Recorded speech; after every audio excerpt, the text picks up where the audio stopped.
Hello friends, welcome to Kokkalis ঘরোয়া রান্নাঘর। বন্ধুরা, আজকে আমি তোমাদের সঙ্গে শেয়ার করব বাঁধাকপির ভর্তা। তো তার জন্য প্রথমে আমি পেঁয়াজটা একটু ভালো করে ভেজে নিচ্ছি। পেঁয়াজটা হালকা লাল লাল হয়ে ভেজে এসছে।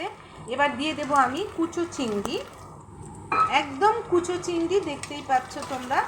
নুন হলুদ দিয়ে মাখিয়ে খুব ভালো করে পেঁয়াজটার সঙ্গে আমি একটু ভেজে নেব।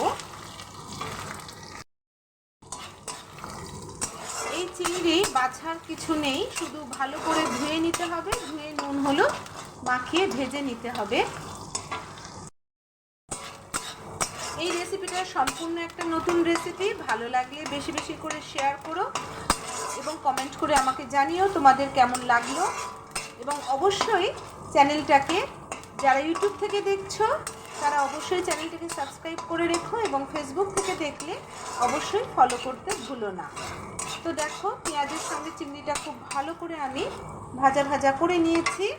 এবার আমি এতে দিয়ে দেব জিরে, আদা, রসুন এবং টমেটো বাটাটা।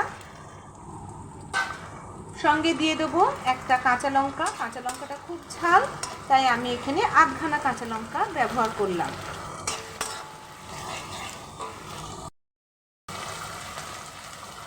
দিয়ে দেব কাশ্মীরি লঙ্কা গুঁড়ো,